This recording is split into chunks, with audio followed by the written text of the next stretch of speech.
Welcome back to the podcast. If you've been in the field of medicine for a long time, you would know it's half art, half science.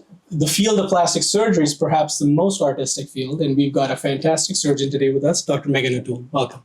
Hi, I'm happy to be here. Thank you. I'm glad you were able to take out the time to be here. Tell us a little bit about your background and what got you into medicine.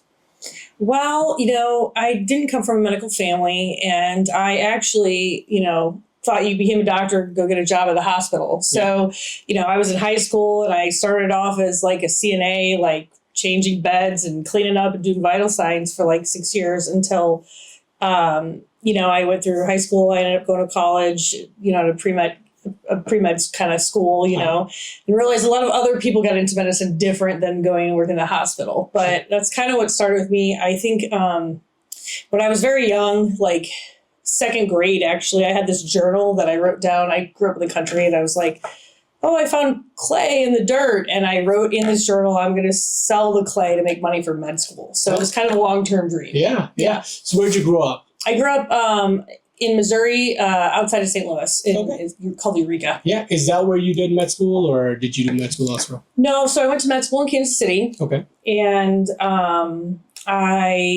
and then I did my general surgery training at Cook County in Chicago. Okay. And then I did my plastic surgery training in the Bronx. During that training phase, was there a specific thing that made you want to do plastics? Was it somewhat of an interest right from the beginning, or? Well, randomly in college, I always took art classes just to kind of keep my mind open. Okay. And I've always been an artist, and I actually have an art major. And so I feel like there's some part of that plays in. When I decided, I actually tried to do anything but surgery because I knew it was just so tough, and I just couldn't get away from it. I think the first surgery I did, I remember like actually skipping down the hallway like a little child. I was just like, that was so amazing. Oh, wow. So what was the first surgery you did? It was pretty random, actually, because I was doing a rotation with, it wasn't a surgeon, it was a GI doctor, but it was a small like hospital. Mm-hmm. There's a lot of preceptorships like as a DO.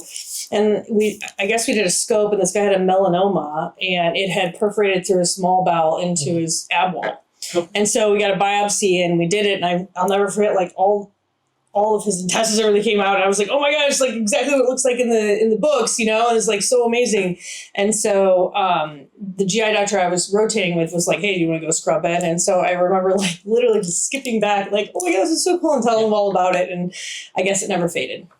That's awesome. That's phenomenal. So, I know what a plastic surgeon does, but for people that are watching, general idea is plastic surgeons do like facial stuff, and then they'll do like breast reconstruction or breast implants. Tell me what a plastic surgeon does. What do you do? What's the scope of your work? So what's kind of crazy is plastic surgeons operate on every part of the body, almost every bone, everything, like like any face, anything, all the way down. And it kind of changes depending on what you're interested in. In my training, I try to keep this quiet, but I did a lot of hand surgery because we covered 24/7. I got a little burned out on it. It's not my favorite, sure. But I think you kind of pick what you want to do and what you're good at. Mm-hmm. And then I think to become a master of it and do a really good job, you kind of focus on that. Sure. So, and I think in your training, you're doing free flaps for like actual train wreck patients. Okay. And then you're, doing reconstruction after like pit bull bites. And then all of a sudden you're doing, a boob job or a breast reconstruction. Mm-hmm. And so it's a lot of different things. And I think a lot of times people say, they just think, oh, I watch Nip Tuck, I know what they do. Sure. And they don't realize that, plastic surgeons can, they can make something out of nothing. Like that's why it's called plastic. 'Cause it's like, we can now do this or do that. And I always thought that was really phenomenal to get to give function and like aesthetic back to like victims or anything like that. So I do mostly breast cancer and breast surgery and body contouring. Like I do a lot of like tummy tucks. I do massive weight loss. I'll work with other surgeons, and some of the favorite things that I do, and one of the little niches I've discovered is I do a lot of like, I don't know how to say it besides botched, sure, but I do a lot of revision surgery where patients come to me and they just didn't feel heard. Yeah. And we figure out what they really want, and we do it, make a plan, and it's always a different story. And it's actually quite rewarding to get them, like, whether or not they have breast cancer or this is just supposed to be a cosmetic augmentation that went wrong, like it's very rewarding to take care of them. I remember my first interaction with you was on a patient. It was a young woman who had actually gone to Mexico and had a breast procedure done, and she'd come back in and she was infected. And that was the first time I interacted with you because we were discussing what are options. And I'm sure because of our proximity to a certain degree, that's perhaps a common theme that you see. And not that Mexico maybe has high level of complications. I'm sure there's complications here as well. There's some folks that are not doing it as well as they should. But I recall that being one of our first interactions.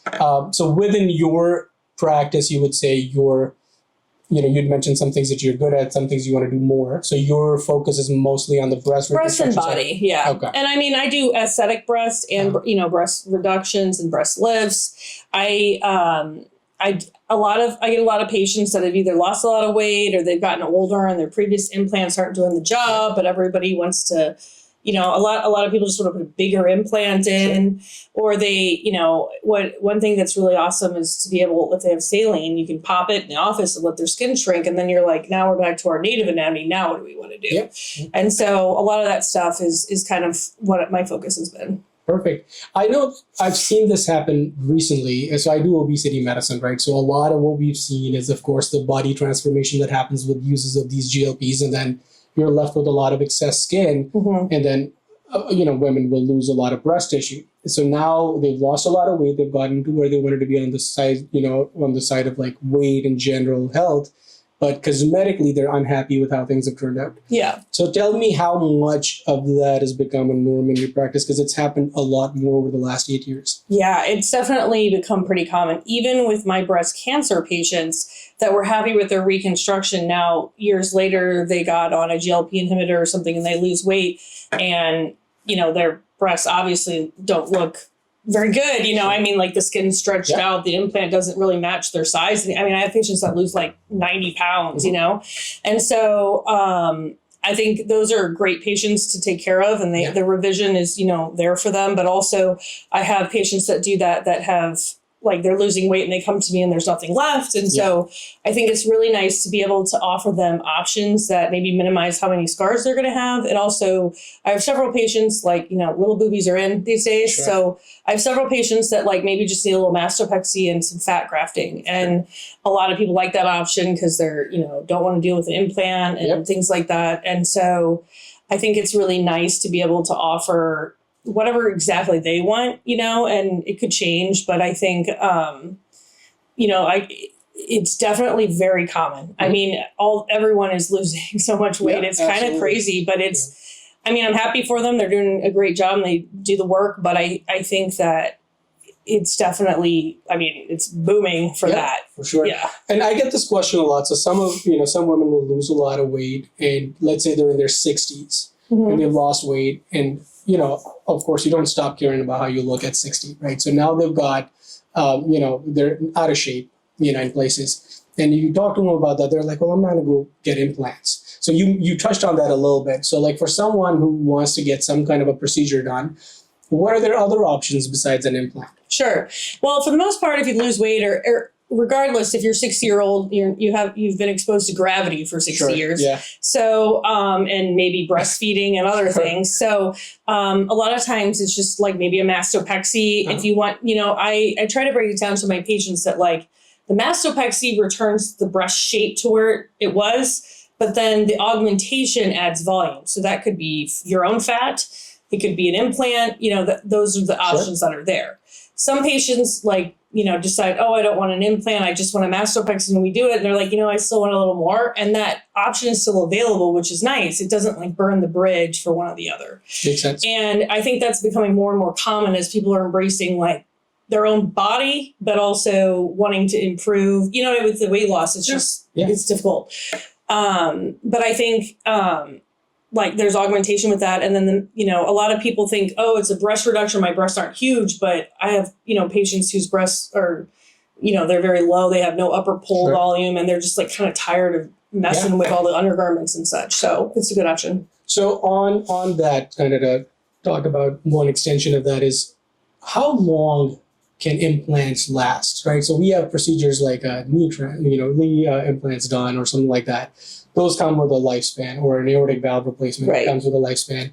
Often I'll hear that they had a implant done, it was 10 years ago, and just recently had someone tell me that they feel like at this point one breast hangs lower than the other one. They had a child after that, they breastfed. Yeah. So what are options for people who've had an implant and are now needing some kind of a change? And generally, how long would you expect for it to last without major changes? Sure.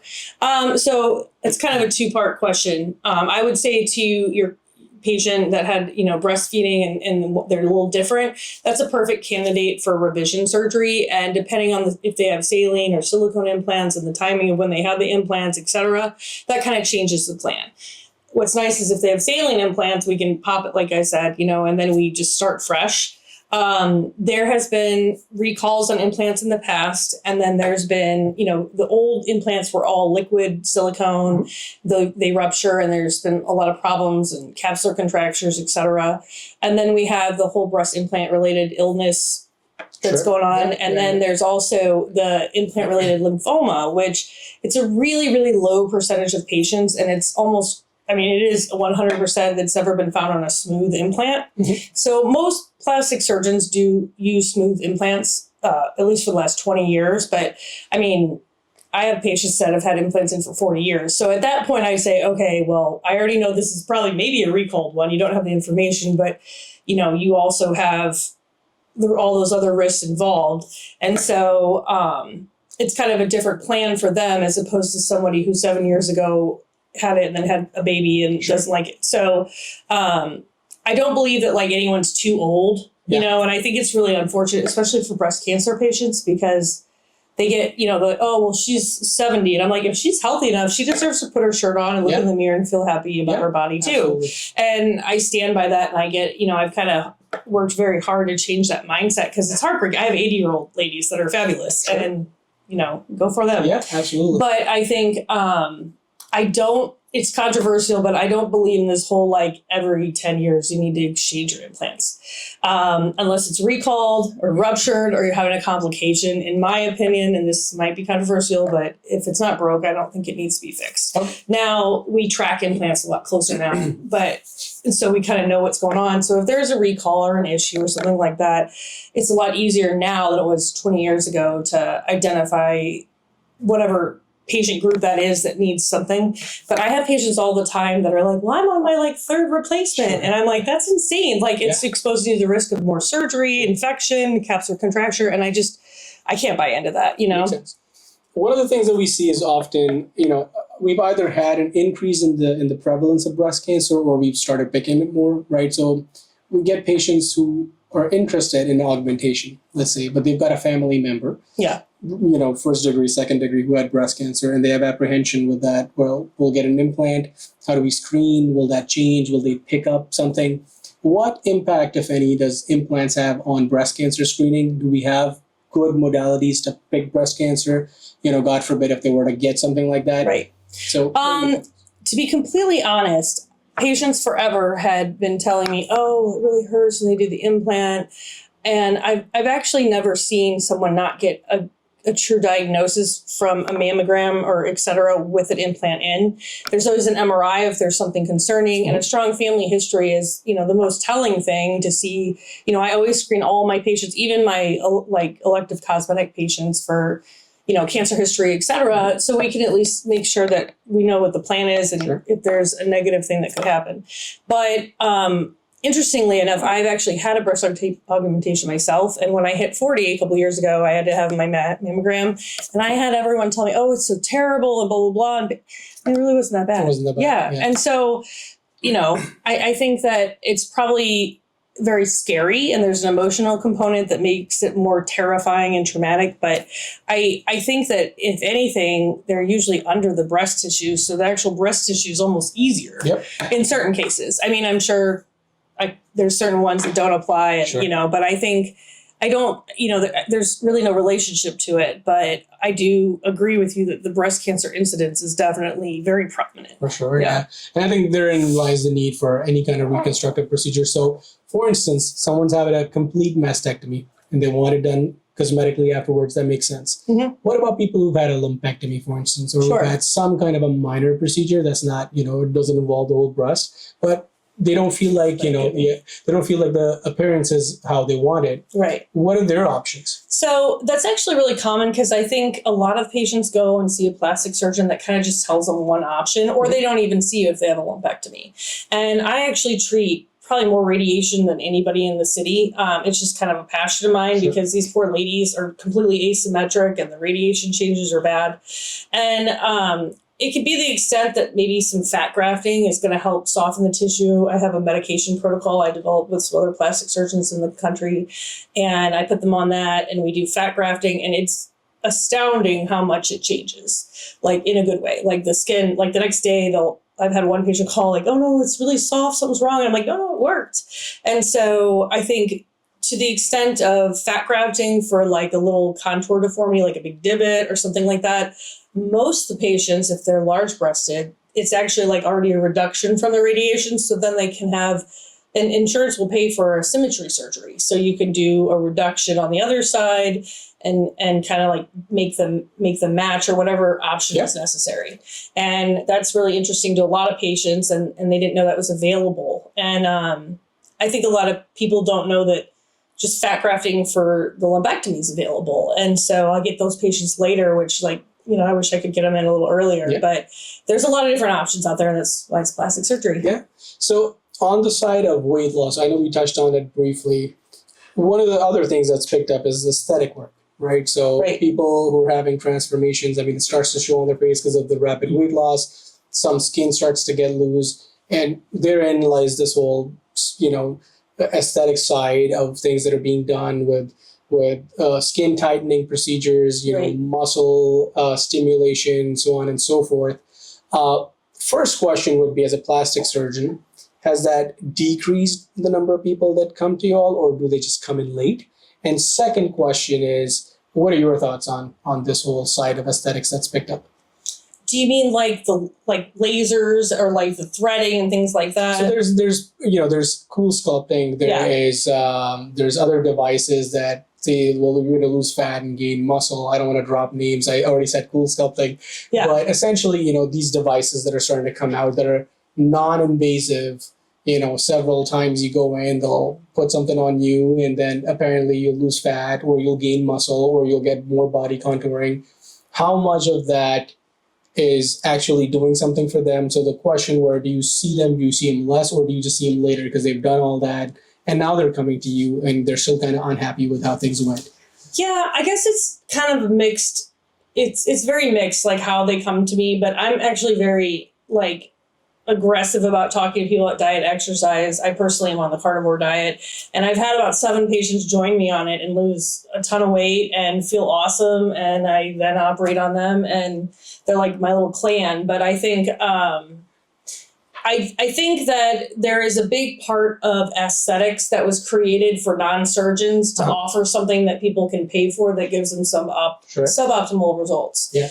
Like the cool sculpting, how many sessions are you going to take to just do that instead of just maybe getting liposuction? And the same with muscle strengthening, like just go to the gym. Like if you and I work is hard, and I think that's important. But I don't think any machine is going to make my muscles any stronger than just using them. Yeah. Now I'm going to get back to this, but you mentioned carnivore diet, so I want to dive into that some more. Tell me what is it that you're doing, and so what is your diet at this point? Well, so I was diagnosed with psoriatic arthritis, and that was a while ago, and I went on to all these anti-inflammatory diets, and I got pretty strict, and I followed Dr. Gundry, and then he kind of went vegan, which was in my way. And then I was like, I'm going to take it to the next level because I was having such bad joint pain. I used to run for like 2 hours, and I could hardly go up and down stairs. It was very bad.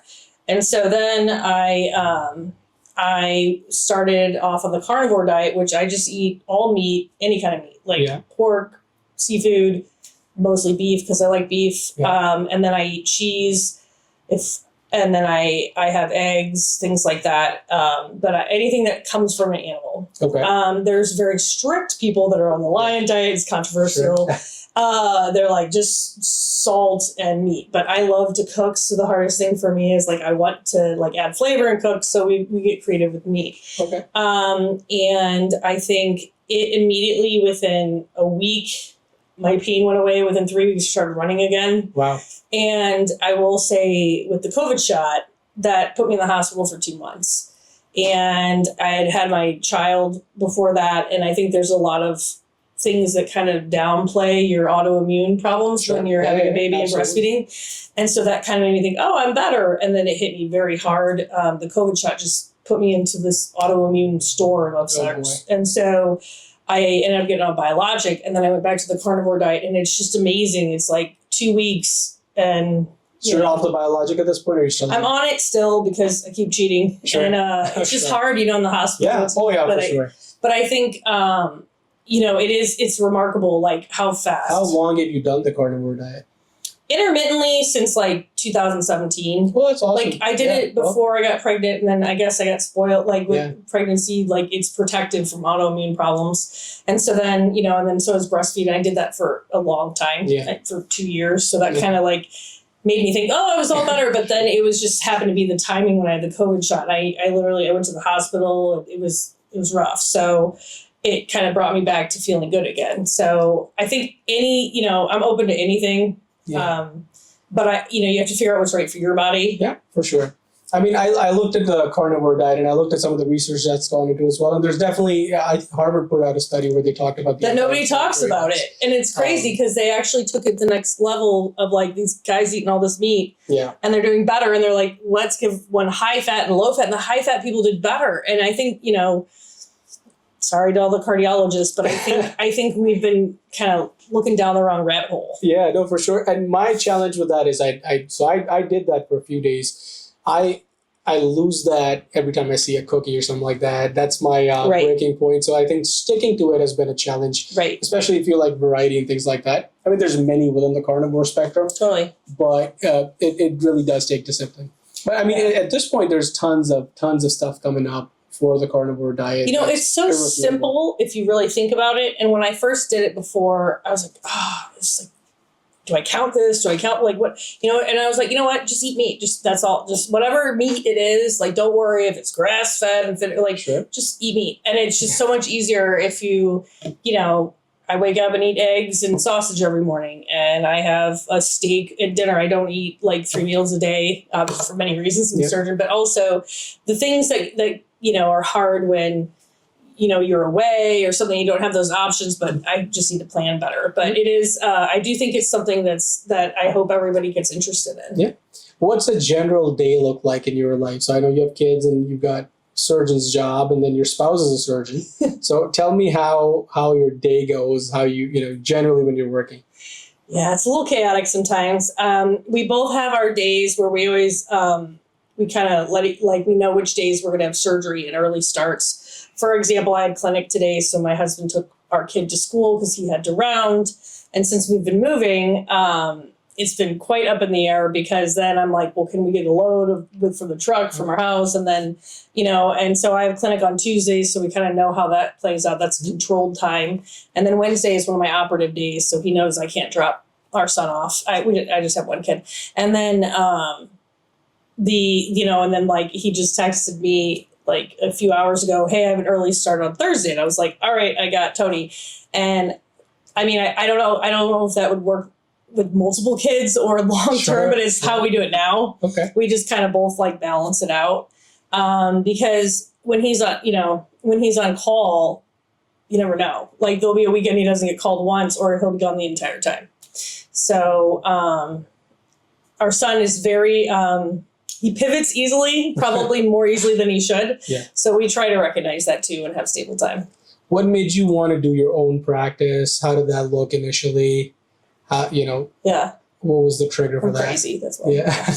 I think I was in a practice and I worked for another hospital system, and I just really, I didn't want someone else to tell me how to practice medicine. I got really frustrated with the limitations and all the, you can't do this, you have to do this pay, or like, a lot of people, I don't know, it's just, being a doctor is really hard, and taking good care of patients, I think, is really hard.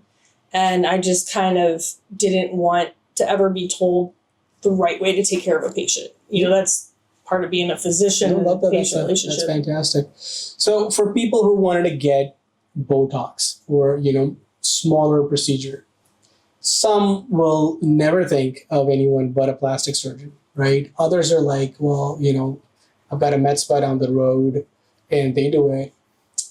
What does your practice do? Do you guys do aesthetic work? How do you look at that versus what's being offered in the general community? Yeah, I think you get what you pay for. I think that there are huge risks in these little procedures that a lot of people don't know what they don't know. And I truly believe that unless you can draw a picture of the facial anatomy, you probably shouldn't be injecting things into it, and I think it's really scary. Yeah. There's a lot of legislation that's been worked on by some of my friends and colleagues that are trying to limit that, mostly because, what happens if you have a complication? Like, who do you go to? It's kind of the same if you travel for surgery, you don't have any follow-up, and then that person can't take care of you. And I think the risks are very infrequent, but they're severe. Oh, yeah. I mean, blindness, that's a big deal. But I think they shouldn't be taking it probably as if you had Botox, that doesn't mean you could now do Botox. For sure. I've had it a few times, and I just think... Is that a frequent occurrence where you see people that have had a bad procedure, they call it botched procedures essentially, and they come in to see you to make things better again? It's actually become kind of one of my favorite things to do, whether it's aesthetic or reconstructive. I get a lot of patients that are I couldn't find anybody. Surprisingly, a lot of them come from big tertiary care centers like MD Anderson or, for recon. Uh-huh. And they're like, nobody will touch. And I think the important thing as a physician is to really talk to the patient and be like, okay, let's first assess what's the goal? What is it that you're not happy with? And then some of the things I do that aren't in the book, and it's this makes sense. Do you agree? And we have a conversation. The patient's like, yeah, go for it, and it works. And so now I learn from that patient, and I think it's very rewarding because sometimes it's a really simple fix, and sometimes it's a little more complicated, but I think I'm very open with my patients of it's going to take these steps. And I think, that's one of my favorite parts of the practice, because these women and men, they're like, I don't know who to go to or what to do. And, it's just really nice to be able to help, because it's got to be so traumatizing to go to have a surgery and then you're like, this isn't what I wanted. And now I'm having 5 surgeries and, and the same with the travel, maybe it's less expensive. You're going to pay a lot more money fixing the less expensive, but also the idea of not being able to get a hold of your surgeon for follow-up is that's something to be considered. Yeah, I think the threshold that people had to inject something in them has just changed quite drastically. I remember back when we had started practicing, convincing someone to take a pill was hard. But now they want the pills. Yeah, now they're going to order stuff off the internet and it just lands on the doorstep and they just inject it themselves. So that blows my mind sometimes when I think about this. Yeah. One of the things that I was thinking about, we see a patient for diabetes or high blood pressure, right? You get them in, they've got a medical problem, you put them on a pill. No one really complains if their A1C is 5.6 or 5.5. It's very different with y'all's work, right? So they're coming in, they want a cosmetic outcome at some point, right? And so I'm sure the consultation is very different, the expectation setting is very different. And then making sure that they get what they're looking for is tricky. Now, the person that's coming in to you, right, you've done a ton of these procedures, but they've only got one face or, whatever organ they're getting worked on. What keeps you going at 100% to get them that specific outcome that they're looking for, to that where they're satisfied, they're happy? How do you keep that up? Well, I think the most difficult patients that I have in that aspect are my breast cancer patients because they went through something traumatic. They had breasts and, I empathize more because I didn't. I was the president of the Itty Bitty Titty Committee. And when I had an augmentation, I finally felt like a woman, and I really embraced that. And I can't imagine already having that and then having it taken away. So there's a lot of emotions, and there's a lot of just like some patients I can tell just like don't want to be happy because of all the emotional content. So those are the ones I kind of fight the hardest to be there for.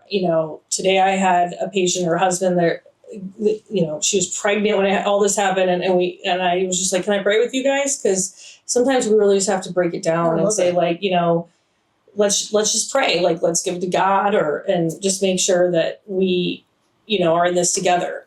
I think I am definitely a perfectionist, and I have, sometimes the reps or the people that work with me that are like, okay, this is, you're done. It's, but I think you have to have some sort of like intrinsic empathy, compassion to keep you're like, okay, I can see that millimeter, it's off, and maybe I can make it better, maybe I can't, and I think that's really hard too, because reasonable expectations of this isn't going to be 100% perfect, but this is how it's going to be better, or would you rather this or this, is a discussion that definitely needs to be had. Does that ever happen where somebody comes in and they want a certain cosmetic outcome and you look at them and you're like, I may not be able to get you what you're looking for, or this is so minute that it may not be worth going after?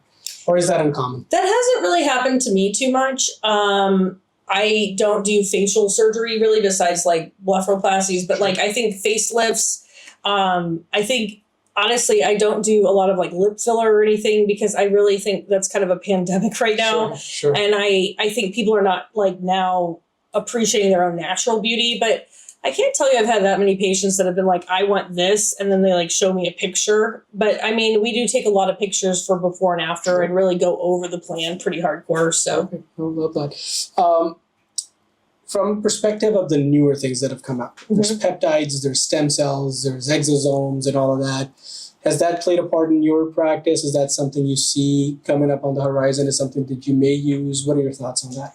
So peptides I find interesting. Since I'm into diet, nutrition, and basically the pathophysiology of things, I find them interesting. I actually tore a couple tendons in my elbow, and I went through and I got PRP. And then I took the peptides. I didn't really notice much difference. And honestly, at the end of the day, I needed to rest it. So I think that they can all play together. I think that there's a big risk of everything being oversold because it's available and you make money off of it. But I think there's definitely a huge role with PRP. I've actually said all along with treating fat grafting for radiation, it's really like injecting stem cells, right? Because you harvest the cells. I don't rinse mine. And I think you inject it back and it's like sending, all these fat cells with all the happy stuff that stem cells, that provide. And I think, we've had such great results with that. And I'm a huge fan of fat grafting. And I think the peptides, I think that there's a place for that. I think it's just very high risk to get oversold. And then we're going to see renal injuries or liver, but I do think that I definitely think that we're all over medicated with prescriptions. Sure. So we need to figure out what's going on that and a lot of it is just personal responsibility. It's your body, it's your life, and no one's going to make it better but you, Absolutely. I'm sure you've had many gratifying moments with surgeries and procedures and how things turned out. Is there one that stands out where you did a procedure on someone and it was, I'm sure many of these are life-changing, but something that stuck with you as a moment where you felt, gratified or was exceptional in your memory? I mean, I don't mean to sound lame, but I can't say there's just one. And what's, I operate on patients for a long time. And so each patient is just such an experience. I mean, there's one patient I revised from another surgeon who had horrible radiation. And for 2 years, I was like, let's try this. And it all worked. And she looks amazing. And I think I'm so grateful. I learned so much from her. But I think, they all kind of hit you a different way. I mean, recently I've had 3 pregnant ladies develop breast cancer. I mean, I can't even imagine what it'd be like to know that you're going to have to do chemotherapy while you're pregnant, and have surgery. And I mean, I think it's really rewarding to be that, I'm in your corner doctor for those patients. Yeah. And I think that's, why they come to me, but I can't tell you that there's this one, There's not a single, that's a fair answer. You've done enough to not have one. Getting back into the aesthetic side of things, Mhm. right? So if, as a consumer, if someone wants to go get Botox done at a med spa versus go see a plastic surgeon, what are the barriers that they perceive? One is probably they don't know if a plastic surgeon does it, right? But say they knew, that the biggest barrier may be cost. Mm-hmm. What does it cost to go get Botox done by a plastic surgeon? Is that something prohibitive in terms of cost? What are your thoughts? I think that it's multifactorial, but when it comes to a med spa that is based and profits only on injectables, Mhm. they're obviously probably diluting their Botox, and overcharging for that dilute Botox. I mean, I like to see a good result, so Yeah. I keep mine pretty concentrated. But I also don't only run my practice with injectables, and the cost of Botox is quite expensive. Yeah. So in order to make more than $1 off a unit, you have to go, you have to be charging people somewhere from 10 to 12, and some plastic surgeons or people in town are charging $13 a unit. I don't really see Botox as something that I want to profit off of. I just Sure. think it's something extra to offer my patients from an aesthetic standpoint. And I think that's when you start to run into errors of people saying, oh, well, we're going to start diluting our units. We're going to charge this much per unit and this much, because that's all they have, and I think that it's nice that it's something to augment, but I don't, and I think I love Botox. I think it's great. I have a Neanderthal forehead and I could probably use some right now. But I think that when you start getting into these medi spas that are unregulated, you don't know who's injecting you. You don't know like how sterile. You don't even know, are they getting Botox from, a pharmacy that's legit, Yep. or they're saline, et cetera. And there's been issues with that. And, I think as a physician, we're held to higher standards. And sometimes just that in itself means we know that we have a liability that other people don't have. So Yeah. we have to hold ourselves accountable for what we're doing. And I think that, within reason, all of these local like aesthetic procedures, like filler, et cetera, they're awesome. They do a great job. But when you're reliant on just that, you start getting like kind of strange Sure. faces, et cetera. And Yeah. it's like, that person should have just been offered a facelift instead of like so much filler that they look, like a lion or something. And they'll probably spend a lot of money getting all those done before they actually Right. get to a Yeah. facelift. On that same side, on the cosmetic end, liposuction versus a tummy tuck. What are the differences? What's the downtime? Is there any downtime? What does that look like? So liposuction is basically, I just maybe part of a tummy tuck, but liposuction is really hard to even compare. But I do, for example, my tummy tucks perform liposuction, usually to the flanks. But liposuction by itself, a lot of, is body contouring. And if you've already have like a nice figure and shape underneath and you just have some extra stubborn fat areas, it's ideal for that. It's also great when you're doing some contouring adjunct other cosmetic procedures. One common misconception I get from a lot of my massive weight loss patients is they're like, insurance is going to cover this. I'm going to get a tummy tuck. And so I think it's really important for patients to understand what insurance will cover and what the procedure is. I actually get a lot of botched surgeries of people that think they got a tummy tuck and they didn't really get a true tummy tuck.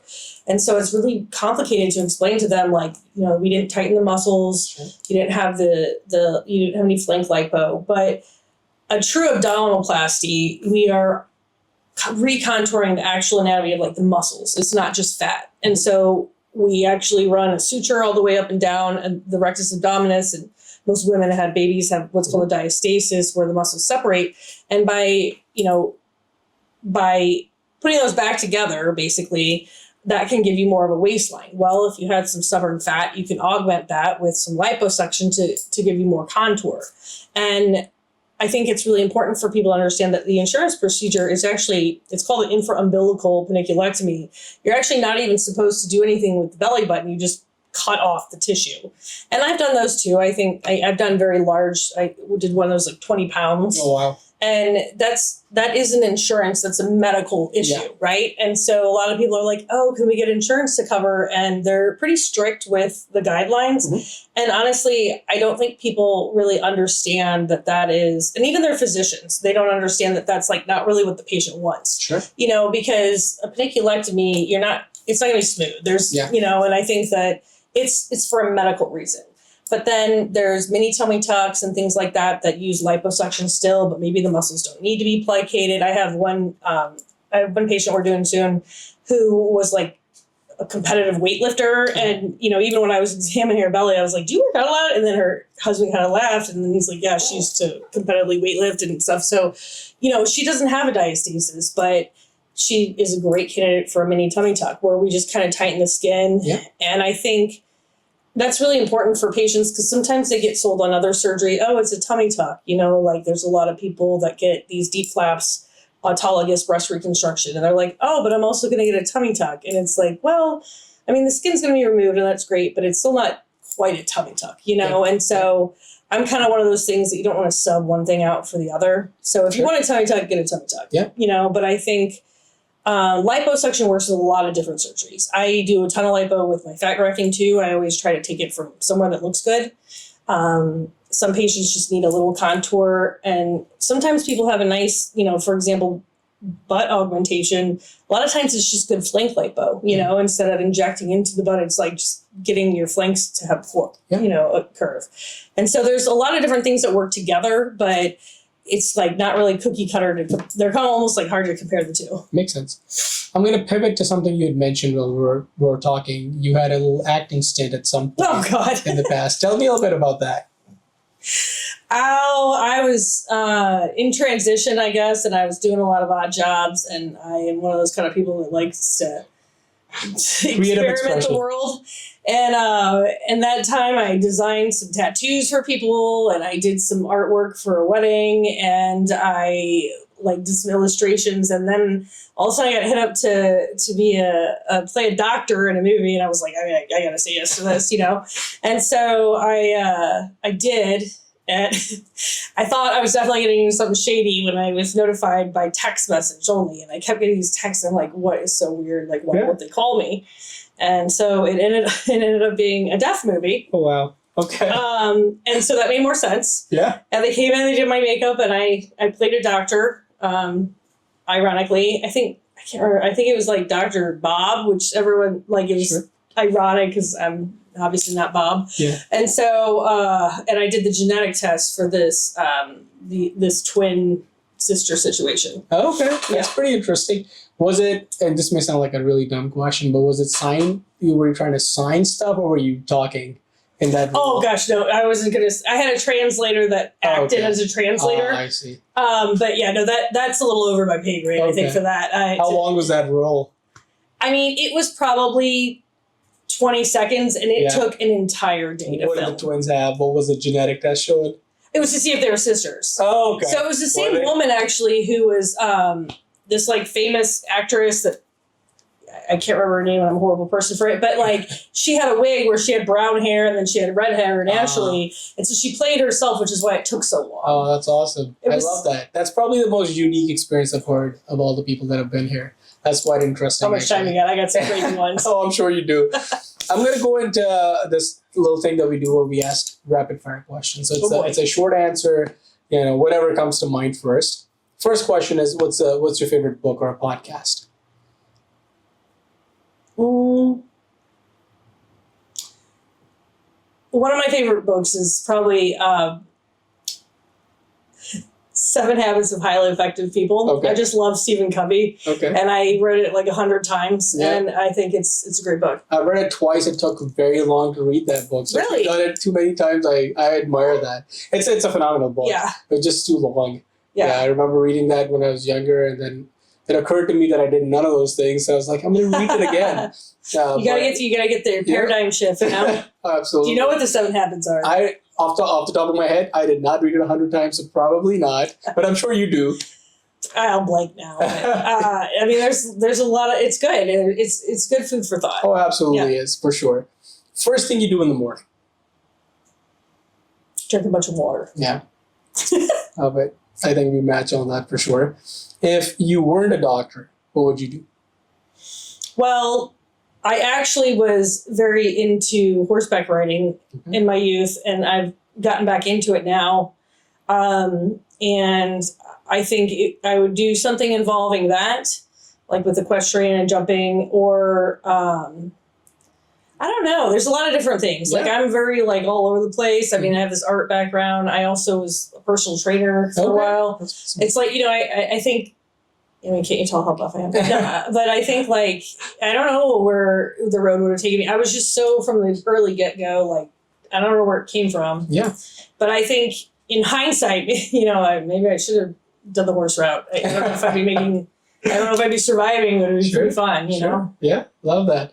What's the biggest misconception about plastic surgery that you get to hear? Or like the most common one that you get to hear? So this is kind of, I'll give you the quickest answer. I thought that like plastic surgeons were like understood medicine and anatomy and could do anything. They were great at operating. And, everyone's like, oh, that's where the money's at. Oh, boob jobs, all this vanity. And I was like, I mean, it's not really vanity. Oh, yeah. And I think that that's something that, I don't know where it comes from, but it's just this weird stigma that like, it's all, not everybody wants to look like, a blow up doll. Sure. And like, you know what I mean? Like, yeah. And so I think that like, it's hard. That's a misconception. Yeah, this is rapid. Sorry, I'm talking too much. Yeah. No, that's all right. What's the least favorite thing about your job? What's your least favorite thing?